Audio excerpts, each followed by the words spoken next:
Bharatiya Janata party के राष्ट्रीय महासचिव कैलाश विजयवर्गीय अपने एक दिवसीय प्रवास पर आज रीवा पहुंचे, जहां उन्होंने मीडिया से चर्चा करते हुए कहा कि विंध्य से इस बार 100% सीट जीतेंगे।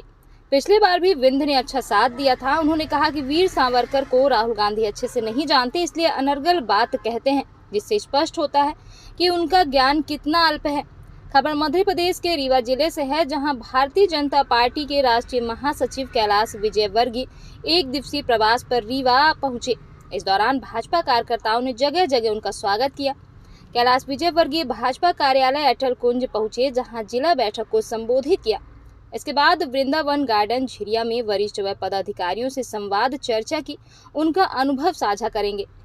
उन्होंने बताया कि आगामी चुनाव को देखते हुए सभी को लगना है किसकी क्या जिम्मेदारी होगी, इस पर चर्चा की जाएगी। पत्रकारों के सवालों का जवाब देते हुए कहा कि हमारे लिए सारा देश महत्वपूर्ण है, लेकिन चुनाव की नज़र से देखें तो विंध्य ने पिछले चुनाव में अच्छा साथ दिया था। इस बार भी विंध्य में जो माहौल है, 100% सीट हम विंध्य से जीतेंगे। वहीं मैहर विधायक नारायण त्रिपाठी के विंध्य की मांग पर कहा, उनसे मिलकर चर्चा करूंगा।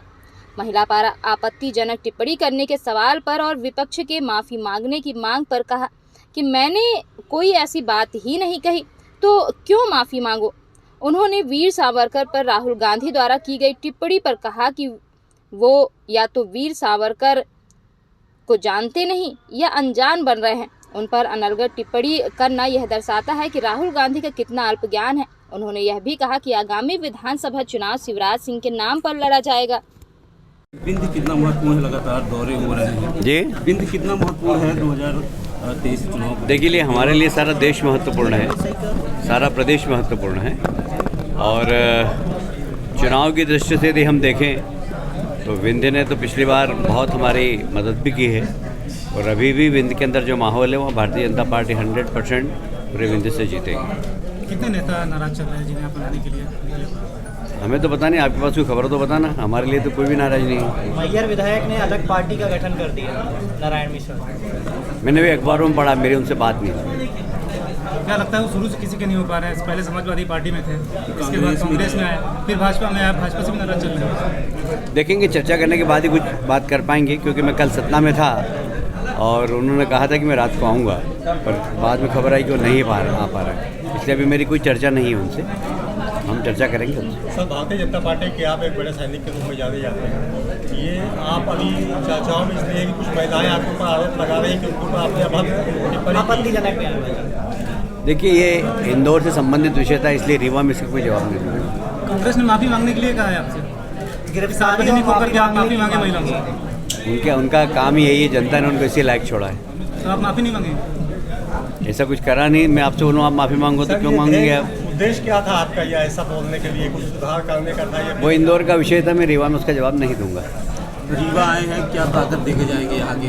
पार्टी और साथ कर बैठक भी होनी है आज।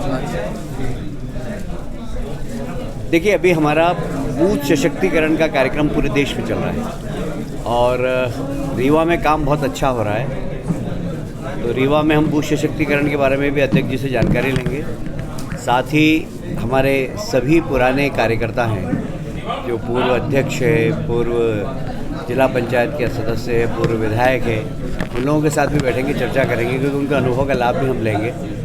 आने वाला चुनाव में उनकी भूमिका क्या हो, ये उनसे ही पूछेंगे, और सबको चुनाव में लगाएंगे, क्योंकि अभी लगातार 2 चुनाव है। विधानसभा का चुनाव ही है, उसके बाद 24 में लोकसभा का चुनाव है। हमें विधानसभा में तो सरकार बनानी ही है, पर केंद्र में भी एक बार फिर से मोदी जी का नेतृत्व में भारतीय जनता पार्टी की सरकार बने, इसका हम प्रयास करें। वीर सावरकर जी के पोते ने राहुल गांधी जी के खिलाफ थाने में शिकायत की है, बार बार उनके द्वारा वीर सावरकर जी को लेकर बयानबाजी की जा रही है। हाँ, मैंने भी मीडिया के माध्यम से पढ़ा है कि उन्होंने शायद FIR की है। राहुल गांधी शायद सावरकर जी के बारे में जानते नहीं है, जान के अनजान बन रहे हैं।